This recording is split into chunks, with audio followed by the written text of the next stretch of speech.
To start with today, I'd like to talk a little bit about magnetism. So that is what makes a material interact with a magnetic field, like a bar magnet, for example.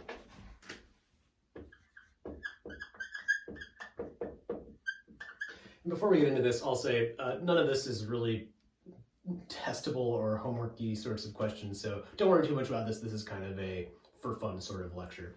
So different materials respond to magnetic fields in different ways. First, we're going to learn about some that we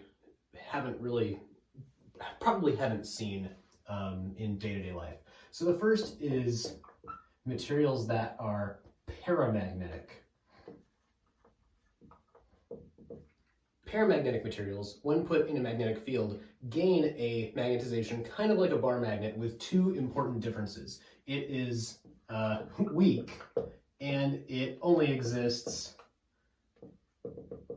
in a B field. So if we drew a little graph of the magnetization versus the B field that it feels from some external force, we see some line like this. So the more magnetized our object is, the bigger the field is that it generates around it, or I should say the stronger the field is that it generates around it, just like our little bar magnet.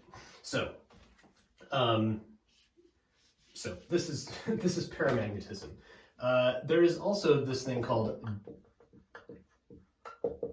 diamagnetism, so diamagnetic materials, and this is very similar to paramagnetism in that it is also weak. It is also only while our object is in a B field. It is just magnetized in the opposite direction.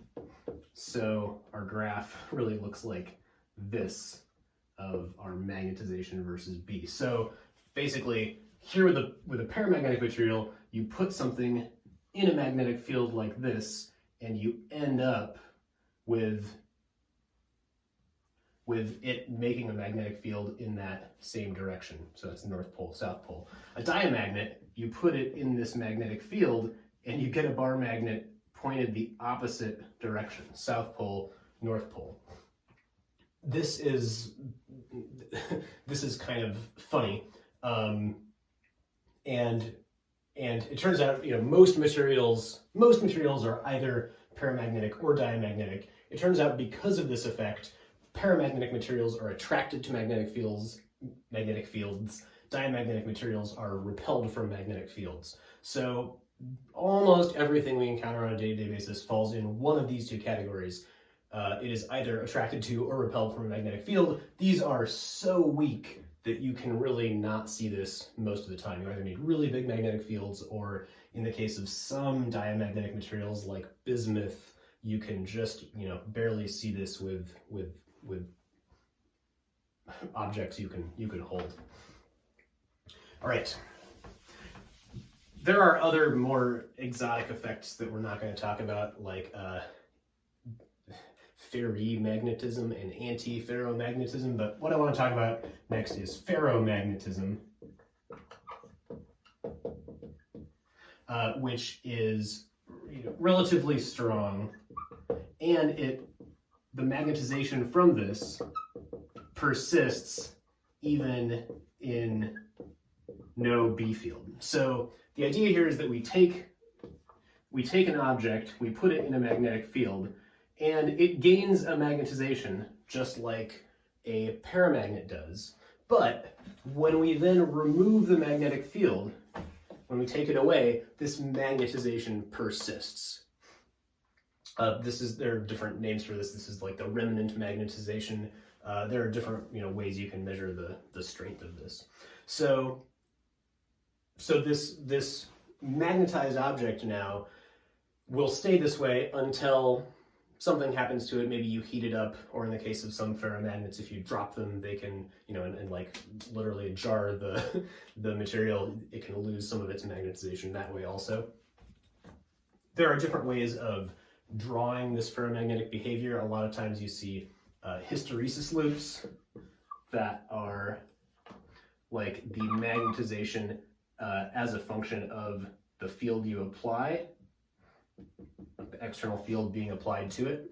And so if you start out with something unmagnetized and you turn up the field, you end up magnetizing it, and it will saturate up to some maximum magnetization value. And then when you turn the B field back down to 0, you end up with, with it being still magnetized even in 0 B field. That is our like permanent bar magnet. And then if you keep turning the B field down or turn it up in the opposite direction, it will start to decrease, and eventually your magnetization gets back down to 0. The field it takes to turn it back down to 0 is called the coercive field. This is just full of facts that we're not going to need to know again. And we end up with a curve that looks something kind of like this. This is called the hysteresis loop of the material, and from measuring this you can tell a lot about the magnetic properties of that material. The last thing I'm going to say about this is ferromagnets aren't just these simple North Pole, South Pole things. They're actually made up of a bunch of little domains. So the underlying behavior that causes ferromagnetism is adjacent atoms in the material like to have their little magnets pointing in the same direction. So we didn't really talk about this, but single atoms can act like little bar magnets. In ferromagnets, those little bar magnets like to line up with each other. So you end up with your big bar magnet, your big piece of iron or whatever, being split up into these regions called domains, where each domain is a bunch of these little magnets that are all pointing in the same direction.